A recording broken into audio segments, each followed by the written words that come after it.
China has declared war on gamers. I think this is absolute proof that gamers are being oppressed. Hello everyone, this is Mr. Obvious, and today on NPR.org. So here on NPR, here you can see Asia, China introduces restrictions on video games for minors. Imagine living in a country where you have no freedom, no rights, and the government tells you what to do. You can't game. You can't be a gamer. Truly the most oppressed minority. You see, in America, you have all this culture around games. Some people don't just waste their lives playing video games. Some people, I don't know, they do streaming, they make videos. They're able to at least make a little bit of income from their hobby. But in China, that will never be possible because the Chinese Communist government controls its citizens. It tells them what to do, and it tells them how much they can play games. That's not freedom. It's not freedom at all. China is a totalitarian, horrible place to live. Remember, they have the social credit system. It's like that dystopian sci-fi concept. Black Mirror did it. Bootleg Star Trek did it, where everyone has a social score, and if your social score goes bad, you're untouchable, you're bad, you can't get loans, people don't associate with you, you're hated. It's just terrible. It's absolutely terrible. So Chinese officials are cracking down on youth online gaming, which they say negatively affects the health and the learning of minors. Better get back to the coal mines. Whip, whip. Which they say negatively affect the health and learning of minors. Official guidelines released Tuesday outline a new curfew and time restrictions for gamers under 18. 6 measures were outlined in the guidelines, aimed at preventing minors from indulging in online games. Among them is a ban on online video games for minors between the hours of 10 p.m. and 8 a.m. Minors will also be restricted to 90 minutes of game time every day, so an hour and a half, except national holidays, when they are allowed a maximum of 3 hours. Imagine the government telling you, you can only play for 3 hours and only on the holidays, otherwise it's an hour and a half. This is why socialism and communism are so dangerous, because central planning and control is just that, it's control. No freedom, no personal choices. There are plenty of people out there who never play games. There are some people who play too much games, but it should be a person's personal choice. Besides, just because you ban someone from video games doesn't mean they're not going to screw around in other ways. What's to stop someone from getting balls drunk all day? What's to stop someone from screwing around in private? How do you control that? I bet they want to. Now here on the page, and I assume this is a Chinese government website, they have a picture of all these new rules. I can't read the moon runes, but I do know that it's nonsense. And the funny thing here is they have a depiction of a white guy. Like, why is it a white guy? And why is it an image? It's almost as if the government doesn't want people translating this garbage. But really, it's hilariously terrible. Imagine being Chinese. Imagine living in China. Imagine. God, what a despicable place. Online microtransactions, which many view as lucrative and gouging, are also targeted. These purchases are capped monthly at $28 or $57, depending on a minor's age. Now, this is a law I can actually agree with. I don't like microtransactions. I don't like it when they're predatory. China's new directives implicate adult gamers too. A spokesperson says that everyone, regardless of age, is prohibited from playing games that depict sexual explicitness, goriness, violence, and gambling. Yeah, China's the only one that gets to butcher people. Free Hong Kong, revolution of our time. Imagine the government telling you, a grown adult, what to do. This is why I believe that a lot of things need to be decriminalized. The government shouldn't have a say. The government shouldn't decide what substances you put in your body. The government shouldn't decide. They shouldn't decide. It's not their job. People should have a choice. That is freedom. Chinese officials will also require everyone to register accounts for online games using their real name and phone number, which will help government entities to regulate playing time. Imagine being a game cuck. This is sad.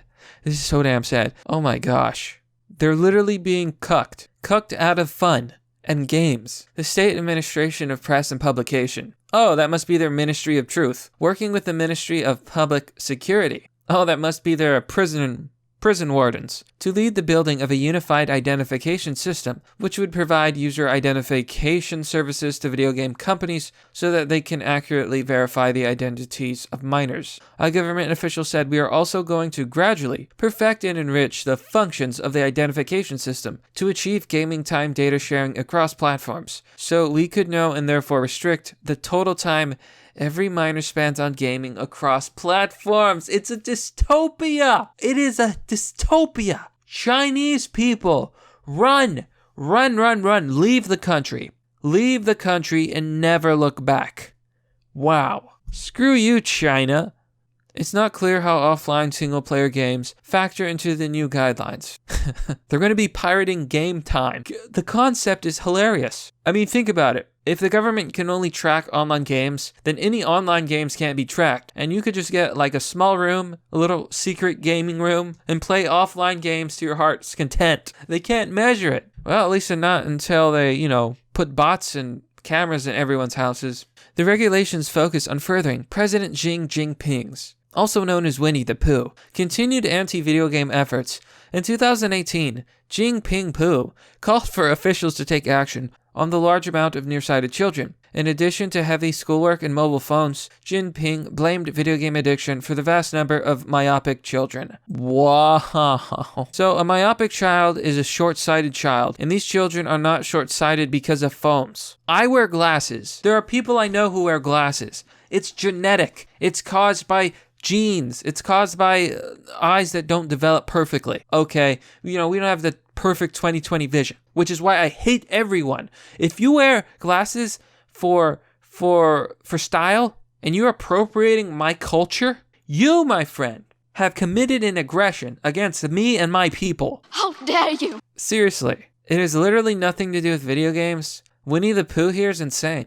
Video game addiction was officially recognized as a mental health condition by the World Health Organization in 2018. Meanwhile, gender dysphoria is not. Yeah, so the World Health Organization is a joke. They took gender dysphoria, which is a mental illness, off the list, and they replaced it with gaming disorder, which is not a real disease. It's a woke organization, and whatever they say, it's irrelevant. What a joke. Rather, a video game addict is described as someone with an inability to stop playing, even though it interferes with other important areas of life. You know, the only reason the Chinese government is doing this is because they expect people to just work 24/7 until they drop dead. Because that's what's best for the party, Need those taxes. Market research firm Nico Partners reported that digital game revenue in China will reach $33 billion in 2019. Yeah, and this is also what's ruining gaming. It's absolutely ruining TV, gaming, and movies, because companies now are like, oh, I want those sweet Chinese dollars. I better take out all violence, everything fun, everything good, so that we can release it in China. Screw you. If any game is watered down, I will not play it. Period. That's why I hate AAA games. That's why I hate most games these days. I'm so sick of it. Every freaking game these days, they're so woke. Oh, we put females as the first choice. Aren't we so progressive? Oh, we said that there's no physical difference between men and women, so the stats are the same. Go screw yourself. That's not real. That's not realistic. Screw you.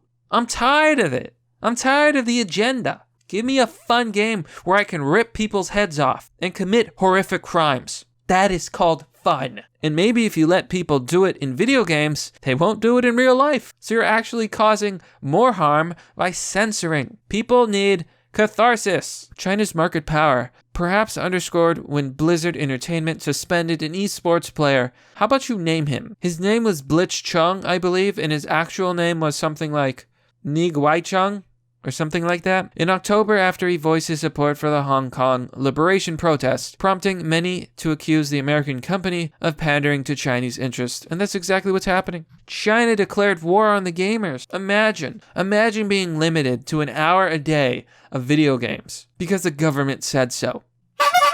That's ludicrous. And I think this proves that gamers are truly the most oppressed minority. But that's merely the obvious.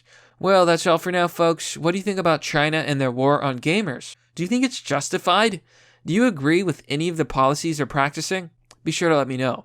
Now, if you want to support the channel and the work I do, you can do so by joining me on Patreon or Subscribestar for as low as $1. There are different tiers, you can choose whatever you wish, and doing so will get you access to Fight Club, a private Discord server. There's also PayPal and Bitcoin options if you're interested. Be sure to share the video if you think that it's something that might be interesting to your friends. Share it around, post it on social media. It helps promote the video. As always, thanks for watching. This has been Mr. Obvious, and I'll see you all next time.